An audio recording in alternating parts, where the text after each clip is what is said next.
Yan lang po. Salamat po sa ating mahal na trio tagapayo. So ang tanong ngayon, Mary Jane at Jojo, matapos yung naging pag-uusap natin, palitan ng mga salita, napagtanto nyo ba, naisip nyo ba kung gaano kasakit ang ginawa ninyong ito kay Aling Nelia at kung gaano kasama ang loob niya? Pabayaan niya na lang po kami mag-isip na kung anong gagawin namin. Ano po? Pabayaan niya po muna kami mag-isip kung anong gagawin namin sa kung anong desisyon namin dalawa. Mag-iwalay kami o hindi. Tulungan naman namin siya. Tulungan naman po namin. Pero hindi mo na ako hingin ng tawad sa kanya ngayon. Hindi ka hihingi ng tawad ngayon, Mary Jane. Hindi ko pa kaya. Hindi mo kaya. So kami pong lahat ay malungkot na tatanggapin ang desisyong ito ni Mary Jane na hindi siya makakahingi ng tawad. Di ko lang alam kay Jojo. May gusto ka pa bang sabihin kay Nelia?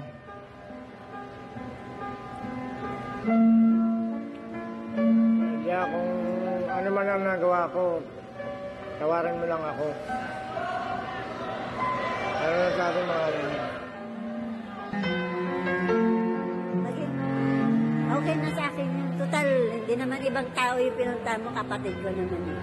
Hangad ko na lang kaligayahan yung dalawa.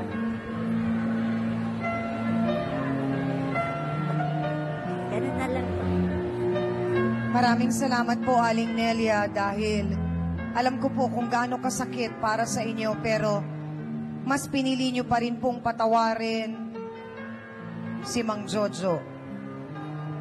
At bilang pagtulong na rin po namin sa inyo, Aling Nelia, pagkatapos po nito, sisiguraduhin po namin dito sa face-to-face na mapatignan po kayo sa isang espesyalista, sa isang doktor po, doon po sa mga ginawang sugat o hindi ko alam kung anong nangyari po sa inyong kamay na nandahil po sa ginawa ni Mang Jojo.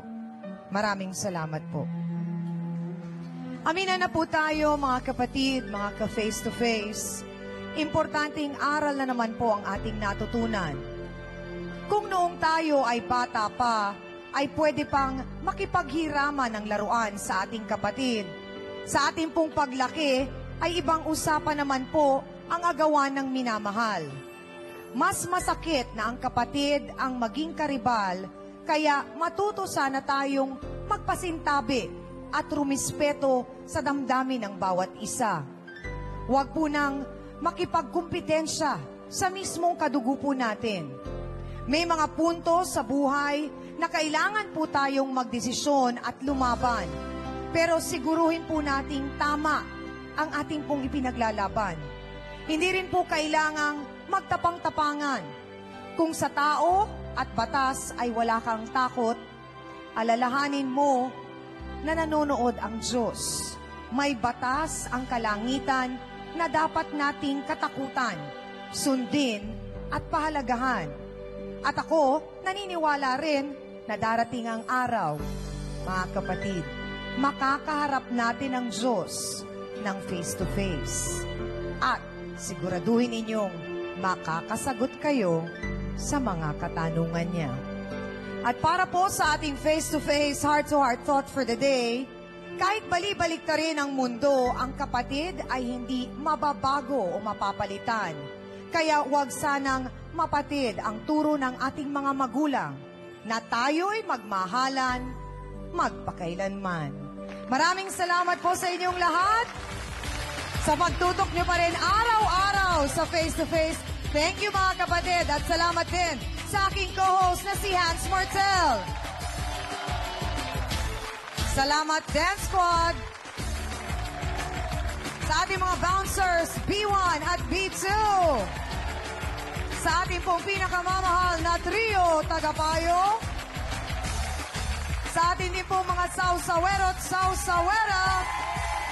At sa mga kapatid po natin dito sa Barangay San Agustin, Malabon City, at higit sa lahat sa ating po mga bisitang piniling pag-usapan ang kanilang issue dito po sa aming programa. At bago lang po tayo tuluyang magpaalam, gusto ko pong tawagin ang Vice Mayor ng Malabon na si Honorable Antolin Lenlen Oreta III ng Malabon City. Vice Mayor, magandang hapon po. Maraming salamat po. Nagpapasalamat po ako sa face-to-face sa pagpunta niyo dito sa Malabon.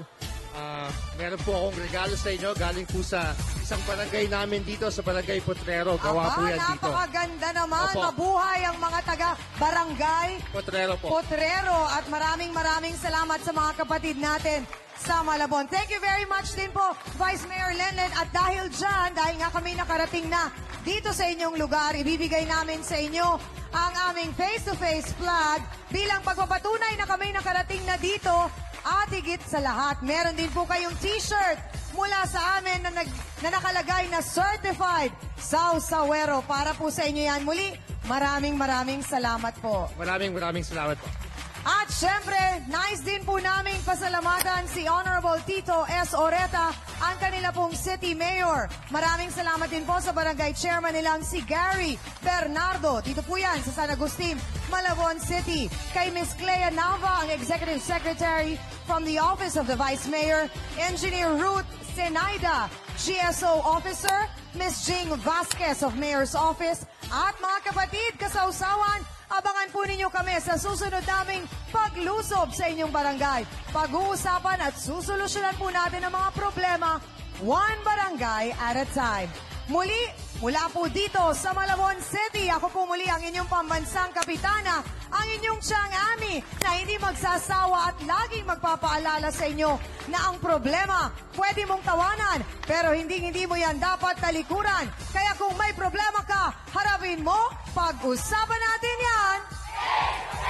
Para po sa inyo to, mga kapatid.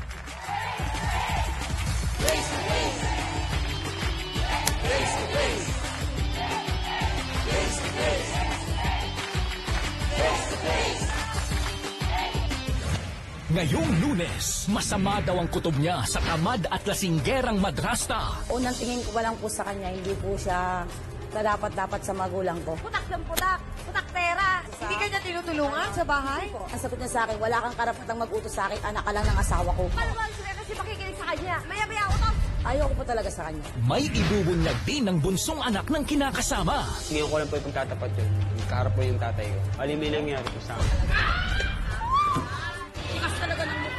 So kahit po may naging insidente na gano'n sa pagitan ni McCoy at ni Jennifer, mahal niyo pa rin si Jennifer? Face to Face.